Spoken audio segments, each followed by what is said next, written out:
Welcome to COG call of games. आज हम बात करने वाले कुछ ऐसी चीज़ के बारे में जो पिछले एक दो दिनों में काफ़ी ज़्यादा फेमस हुई होगी और आपने भी स्टार्ट भी कर दिया होगा या हो सके कुछ लोग अभी भी सोच रहे होंगे। वो है न्यू ईयर फिटनेस रेजोल्यूशन। ये एक ऐसी चीज़ है जो हर साल लोग करना तो चाहते हैं लेकिन कर नहीं पाते। तो हम इसी के ऊपर बात करेंगे कि क्या है ये चीज़ और ये क्यों हो जाती है फेल। आप में से कई लोग न्यू ईयर फिटनेस रिजोल्यूशन बना तो लेते होंगे और अपने एक से एक गोल्स भी सेट कर लेते होंगे, लेकिन ज़्यादातर लोग इसमें फेल हो जाते हैं। तो मेन क्या रीज़न होती है कि लोग अपने न्यू ईयर रिजोल्यूशन खासकर फिटनेस रिलेटेड पूरा कर ही नहीं पाते हैं। इस वीडियो में हम डिस्कस करने वाले हैं ऐसे पॉइंट्स जो शायद आप कभी नोटिस भी नहीं करते होंगे और उस रीज़न से आप भी फेल कर चुके होंगे। तो इसी चीज़ को आज हम क्लियर करेंगे और अगर आप इन पॉइंट्स को जान लीजिएगा इस साल का रेजोल्यूशन आपका ज़ाया नहीं जाएगा। और वीडियो पे एंड तक बने रहिए क्योंकि वीडियो के एंड में हम आपको कुछ टिप्स भी दे देने वाले हैं जो बिगनर्स हैं उनके लिए। वो सोचते हैं कि जिम में आके क्या करेंगे, उनको कुछ बताने वाला नहीं है, कोई गाइड करने वाला नहीं है। तो कुछ टिप्स है जो आपको फॉलो करनी चाहिए और उस टिप्स के जरिए आपको अच्छे रिजल्ट्स मिलेंगे। तो वीडियो के डेप्थ में जाने से पहले सबसे पहले हम छोटा सा एक टॉपिक ये भी डिस्कस कर लेते हैं कि न्यू ईयर रिजोल्यूशन ये जो टर्म आया है ये कहाँ से आया है, इसकी हिस्ट्री क्या है, इसके बारे में भी एक छोटी सी समरी आप जान लीजिए। न्यू ईयर रेजोल्यूशन ये कोई नई चीज़ नहीं है। आपको ऐसा लगता होगा कि आपने अभी भी सुना है, लेकिन ये एंशिएंट बेबीलोन के टाइम से चली आ रही है। लेकिन न्यू ईयर रेजोल्यूशन और फिटनेस ये कब से एक दूसरे के साथ आने लगा, आइए हम जानते हैं इसके बारे में। तो इसके बारे में हमें पता चलता है एक अमेरिकन हिस्टोरियन जिनका नाम है नटालिया महलमैन। ये अपनी एक book history of American fitness culture इसमें डिस्कस करती हैं कि फिटनेस कब से लोगों न्यू ईयर रिजोल्यूशन में आने लगा। ये अपनी इस बुक में बताती हैं कि पहले के टाइम में लोगों के पास फूड स्कार्सिटी की प्रॉब्लम होती थी, ना कि एक्स्ट्रा कैलोरी बर्न करने की। तो लोग इसलिए ज़्यादा परेशान रहते थे कि उन्हें खाना अवेलेबल कैसे होगा, ना कि ये उनकी प्रॉब्लम होती थी कि वो एक्स्ट्रा कैलोरी कैसे बर्न करने वाले हैं आज के टाइम की तरह। लेकिन जैसे जैसे लाइफस्टाइल इंप्रूव होती गई और लोगों के पास ज़्यादा पैसे हो गए, वैसे वैसे उनकी कैलोरी भी काफ़ी ज़्यादा ही बढ़ गई।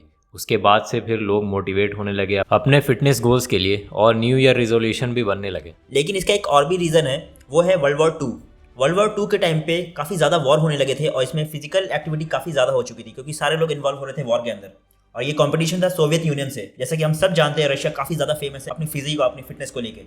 तो जब लड़ना हो ऐसे लोग से तो फिट तो रहना पड़ेगा। इसके बारे में एक अमेरिकन प्रेसिडेंट JF कैनेडी ने एक बुक भी लिख दी थी, the soft American versus the Soviet. तो अब हम आ जाते हैं वीडियो के मेन टॉपिक की तरफ। फोर्ब्स के थ्रू एक सर्वे कराया गया जिसमें पता चला कि इस साल 2024 में सारे फिटनेस रिजोल्यूशंस में से ऑलमोस्ट 48% लोग सिर्फ न्यू ईयर में फिट होना चाहते हैं। ये एक काफ़ी बड़ा नंबर है कि ऑलमोस्ट 50% ऑफ द पॉपुलेशन इनका new year resolution fitness related है। और इसमें आप भी आते हो, आपने भी अपना न्यू ईयर रेजोल्यूशन बनाया होगा। लेकिन शॉकिंग बात तो ये है कि ये जो 48% लोग अपना न्यू ईयर रेजोल्यूशन बनाते हैं उसमें से 80% लोग तो इसको कभी कंप्लीट ही नहीं कर पाते हैं।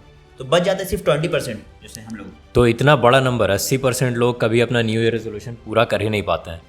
तो इसके पीछे कुछ मेन रीजंस हैं जो हम डिस्कस करते हैं। वो रीजंस शायद आप भी उन्हीं वजह से फेल करते आए हों अभी पिछले कुछ सालों में। तो इनको जानना आपके लिए काफ़ी ज़्यादा ही ज़रूरी हो सकता है। और ये जानने के बाद अपने आप को आप इस साल बेहतर कर सकते हैं। तो इस पॉइंट को ध्यान से सुनिएगा। जो पहला पॉइंट है वो तो ये है कि ये रेजोल्यूशन बनाते ही पहले दिन ही भूल जाते हैं। न्यू ईयर में ये लोग अपना डाइट को भी भूल जाते हैं कि हम लोग कल से डरने वाले हैं, और उसके बाद फिर ये हर एक चीज़ को भूल के फिर उसी तरह की लाइफस्टाइल यूज़ करने लगते हैं जैसे वो हमेशा से थे। तो एक दिन के लिए मोटिवेट होना कोई बहुत अच्छी बात नहीं है। और न्यू ईयर आते ही आपको ऐसा लगता होगा कि अभी तो स्टार्ट हुआ है साल, हम कर लेंगे, लेकिन ऐसा होता नहीं है कभी, क्योंकि आज से इससे पहले भी आपके साथ कभी नहीं हुआ है। तो हो सकता है इस साल भी आपके साथ ना हो। तो इन चीज़ों को ध्यान रखिए और अगर आपने खुद से किसी चीज़ के लिए प्रॉमिस किया है तो उसको ज़रूर पूरा कीजिए। बिल्कुल, सबसे ज़रूरी है कि कमिटमेंट करना अपने रिजोल्यूशन के साथ। आप ऐसा नहीं कर सकते हैं कि आपने रिजोल्यूशन बनाया और अगले दिन से ही आप भूल गए कि या फिर नेक्स्ट वीक या फिर अगले मंथ के लिए उसको पोस्टपोन कर दिया। आपको काफ़ी ज़्यादा ही शुरू में डिसिप्लिन दिखानी होगी और पहले वीक में ही कुछ काफ़ी ज़्यादा इंपॉर्टेंट स्टेप्स लेने होंगे ताकि आप इस साल इस रेजोल्यूशन को मिस ना करें। और अगला पॉइंट है हाई एक्सपेक्टेशन। पहले ही जाके ऋतिक रोशन जैसी बॉडी तो नहीं बनेगी क्योंकि वैसे आप हैं ही नहीं। तो इतने हाई एक्सपेक्टेशन लेके जाते हैं कि एब्स, बाइसेप, चेस्ट सब कुछ हम बना लेंगे बहुत ही जल्दी। तो वैसा कुछ होता नहीं है। और ये ना होने के रीज़न भी एक है जो आदमी डिमोटिवेट हो जाता है। तो इसमें भी एक चीज़ है कि आपको ध्यान रखना है कि इसमें काफ़ी टाइम लगता है। 6 दिन का 5 दिन का काम नहीं है, इसमें सालों साल लग जाते हैं। तो आपको हमेशा इस चीज़ को ध्यान रखना चाहिए कि आप मोटिवेटेड रहें लेकिन डिसिप्लिन में रहें, क्योंकि मोटिवेशन आता जाता रहेगा, डिसिप्लिन अगर रहेगा तो आप कंसिस्टेंट रहिएगा। बिल्कुल, अगर आप ऐसे एक्सपेक्टेशन सेट कर लेंगे कि आप एक महीने के अंदर ही अपना गोल वेट, जैसे कि आप अगर चाहते हो कि 5 से 10 किलो आपको लूज़ करना है और उसके लिए सिर्फ आप अपने आप को 1 से 2 महीने का अल्टीमेटम दें, या फिर ज़्यादा इंपॉर्टेंट है अगर आप मास गेन करना चाहते हैं उसके लिए भी आप काफ़ी कम टाइम देते हैं क्योंकि आपको कुछ आइडिया है नहीं कि बॉडी गेन या फिर मसल गेन या फिर फैट लॉस किस तरह से काम करता है, तो आप डिसअपॉइंट ही होंगे। और बिल्कुल बीच में ही इस जर्नी को अगर आप छोड़ देंगे तो आपको शॉक नहीं होना चाहिए। इसके लिए काफ़ी इंपॉर्टेंट है कि आप किसी एक्सपीरियंस्ड इंसान से अपने गोल्स को एक बार डिस्कस करें। वो आपको काफ़ी अच्छा इंसाइट दे सकता है कि आपको किस तरह का गोल कितने टाइम ड्यूरेशन के लिए सेट करना चाहिए, जैसे कि हम लोग। और एक पॉइंट और भी है, वो है गोइंग सोलो। अकेले जाने का आप सोच लेते हैं और जाना स्टार्ट भी करते हैं, लेकिन फिर आपको ऐसा फील नहीं होता है, जिम में अच्छा नहीं लगता है क्योंकि कोई ऐसे लोग आपके साथ नहीं रहते हैं। तो वो भी एक रीज़न होता है जिम को छोड़ देने का, क्योंकि 2-3 दिन तक तो कोई इंसान जाता है, लेकिन अकेला कितना ही जाएगा। तो ये भी एक रीज़न बहुत बड़ा पॉइंट है, क्योंकि ये हम नहीं बता रही, सर्वे के हिसाब से है। तो ये भी एक पॉइंट है, और इस चीज़ के ऊपर आप ध्यान दिए। अगर आपके पास एक ग्रुप मिल सकता है तो ज़्यादा अच्छा होगा, लेकिन ग्रुप भी ऐसा हो जो एक दूसरे को मोटिवेट करे। आप अल्फा मेल बनने निकल तो जाते हैं, लेकिन बैल बकरी बन के रह जाते हैं। इसके लिए आपको करना ये चाहिए कि आपको बिल्कुल अपने लाइक माइंडेड किसी इंसान को ढूंढना चाहिए जिसके गोल्स आपके जैसे सेम हो, ताकि आप एक दूसरे को काफ़ी ज़्यादा, और जब कोई एक अपना मोटिवेशन खो दे तो दूसरा उसे इस टाइम पर सपोर्ट करे। इसका एक बहुत फेमस एग्जांपल भी है, अर्नोल्ड और फ्रैंको कोलंबो। ये दोनों इतने अच्छे पार्टनर थे कि ये कभी भी एक दूसरे के बिना ट्रेनिंग ही नहीं करते थे। तो आपको भी एक फ्रैंको कोलंबो या अर्नोल्ड को खोजना पड़ेगा। और एक लास्ट पॉइंट जो सबसे मेन पॉइंट है, वो है हैबिट बनाना पड़ता है इस चीज़ की। आपको एक दिन में रिजल्ट नहीं मिलने वाले, तो आपको डे बाय डे इस चीज़ को स्टेप बाय स्टेप लेना पड़ेगा और हैबिट बनाना पड़ेगी। वो एक हैबिट है। हैबिट है, वो एक हैबिट रहता है जो वाह कि वाह क्या बात है। हैबिट बनाना पड़ता है। हाँ, इसको अपने लाइफस्टाइल में ऐड करना पड़ेगा।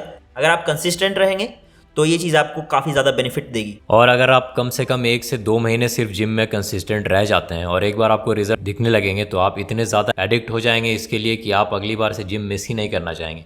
यही सबसे बड़ा पॉइंट है जो लोग मिस कर देते हैं। वो रिजल्ट्स आने का वेट ही नहीं करते हैं शुरू में, और वो जिम ऐसे टाइम पर क्विट कर देते हैं जब उनकी बॉडी में कोई चेंज आया भी नहीं होता है। और वो अगर सिर्फ ज़रा सा और वेट कर लेते हैं तो उन्हें कुछ रिजल्ट्स दिख जाते हैं, जो रिजल्ट्स ही होते हैं सबसे बड़े मोटिवेटिंग फैक्टर होते हैं किसी भी इंसान को कंटिन्यू करने के लिए उसकी वर्कआउट जर्नी। और जिस बॉडी को आपने 20 साल दे के ख़राब किया है, उसको कम से कम 20 महीने तो देने ही पड़ेंगे, क्योंकि 20 दिन के अंदर वो काम नहीं बनेगा। तो आप इस चीज़ को भी ध्यान रखिए। तो ये तो सारे हो गए की पॉइंट जिस चीज़ के ऊपर आपको ध्यान देना है। अब आपके साथ डिस्कस कर लेते हैं, अगर आप बिगनर हैं और आप जिम जाना स्टार्ट कर रहे हैं तो आपको पता नहीं कि करना क्या है। जिम में लोग काफ़ी भीड़ होगी, आपके ट्रेनर भी आपके ऊपर ध्यान नहीं दे पाएंगे, ऐसा होता है अक्सर सारे जिम में।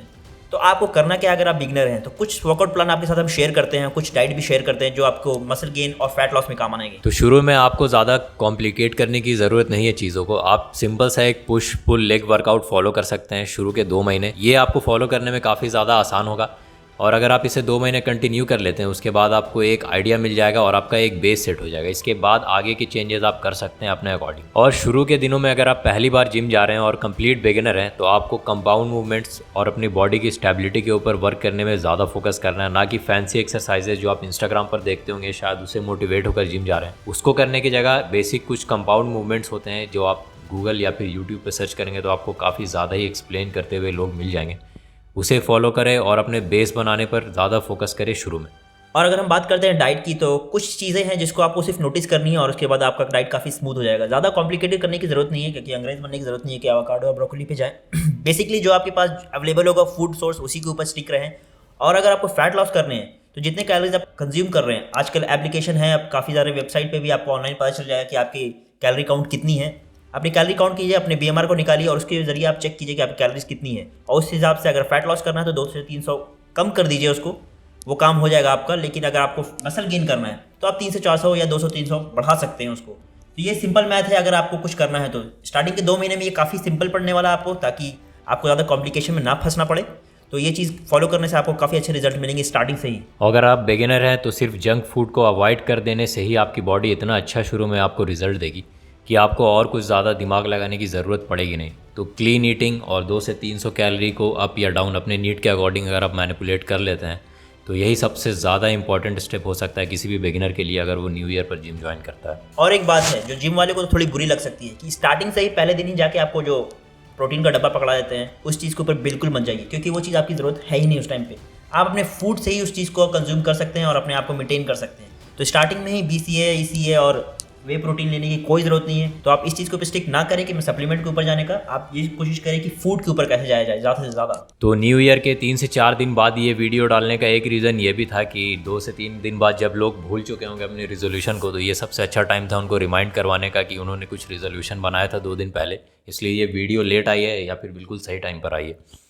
तो ये थी एक छोटी सी वीडियो, आप लोगों के काफ़ी हेल्पफुल हो सकती है। इस वीडियो को शेयर करें, और भी काफ़ी ज़्यादा इन्फॉर्मेटिव और इंटरटेनिंग वीडियोज़ हैं हमारे चैनल पर, उसे भी चेकआउट करें और कॉल ऑफ गेम्स को सब्सक्राइब करें।